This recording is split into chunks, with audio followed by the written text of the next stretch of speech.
Numerology is a science of numbers. It is over 2,500 years old. Pythagoras was the famous mathematician who was the creator of the science, and the numbers are basically 1 through 9. So what he did, Pythagoras, he attached a definition to each number to define who that person was. There are ways to define a number, okay? Like there's 6 numbers altogether. You got 3 in your name, you got 3 in your birthday.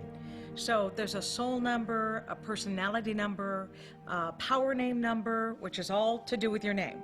Now, what people realize, you can always change your name, but you can never touch your birth date, and that's why it's so sacred. So what you get from your birth date is your life path number, which is the most important number in your numerology. It means if you don't fulfill that number, you will not be happy in this lifetime. And then the day you're born is significant, that number. It's called a birthday number. And then there's a thing called attitude number, which comes from your month and day. And you break it down. The numbers are still just 1 through 9. It is the placement of the number that determines how important it is in your life. The name you go by today is really important because it's the vibration you put out when you meet somebody. And by the way, most people realize when you meet somebody, you go, ooh, that person gave me a bad vibe. Or you meet someone else and say, oh, I love that person. I guarantee it's numbers. Because there's 3 types of numbers for you as a person. There's a compatible number, where you can agree to disagree. There's a natural match number, which is like a dream. It's like natural rapport, whatever you say, they just sort of get you. And then there's toxic. And a toxic number means no matter what you say, they don't understand what you're talking about. And I believe by educating yourself on knowing who's who in your life, you can have a more fulfilling life and deal with people who understand you. And if they don't, let's say they're toxic to you, you can find a new way to communicate so they can finally hear you. I am numerologist Glennis McCants, author of Glennis Has Your Number, and today what I want to teach you is how to find your life path number. And the reason it's so important, it is the number that you must fulfill in order to be happy in this lifetime. And what I'm going to do is use Jim Carrey as the example. His date of birth is 1/17/1962. And again, all you do is break it down to one digit. 1 + 1 + 7 + 1 + 9 + 6 + 2 is 27. 2 + 7 is 9. So Jim Carrey is a 9 life path. And now I'll define each number if you were a life path, 1 through 9. If you are life path 1, here's what's going to make you happy. That you're number 1 at what you do. That you are respected. That people look up to you. It's someone who's competitive. I find a lot of people in Hollywood do well that are 1s. Tom Hanks, Tom Cruise, Nicolas Cage, Tobey Maguire. A lot of people who do well in Hollywood are 1 life paths because of that competitive streak. The number 2, peacemaker, mediator, not looking for trouble. Basically, they're really good at social working, or if their friends are in trouble, they want to make it good again. The downside of a 2 is when they feel pushed against the wall, they will get angry. But when it's over, they feel worse than the person that got them upset. Like they feel bad. They don't, I'm a lover, not a fighter. That's the number 2. Number 3 is communication. Here to motivate and uplift others, but also natural comedian.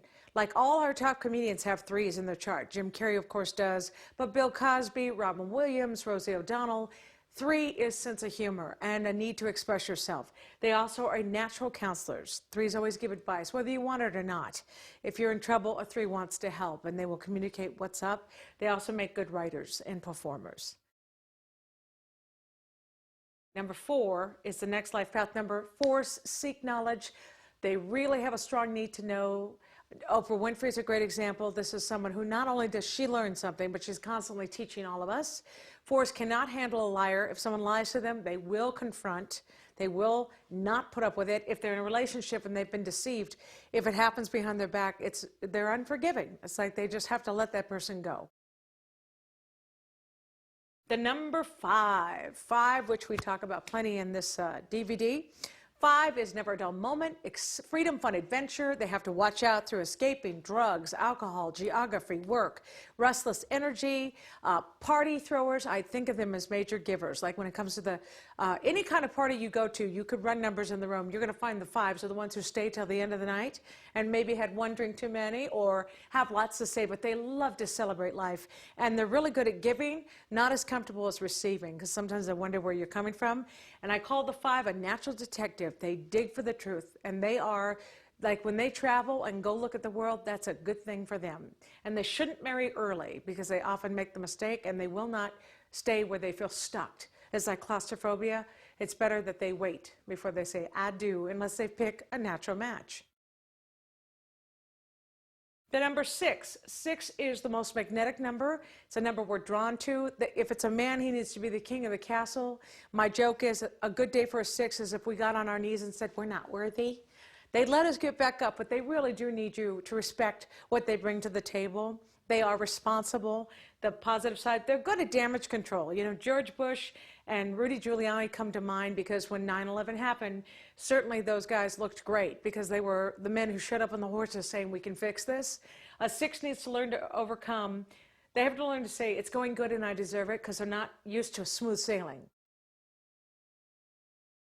The number 7. 7 is the number that needs to find faith. They're the ones that say, who am I? What am I? Why am I here? They are the observers of life, and sometimes they feel like they don't belong. That, by the way, is what makes them great writers, because they're wonderful observers. They also can be directors for the same reason. They like to see what's going on. But I always make the joke that if a spaceship showed up, they'd jump out and say, I'm going. I knew I didn't belong here. I mean, they'd be the first to get on that spaceship. So that's the number 7. 8s are here to master money.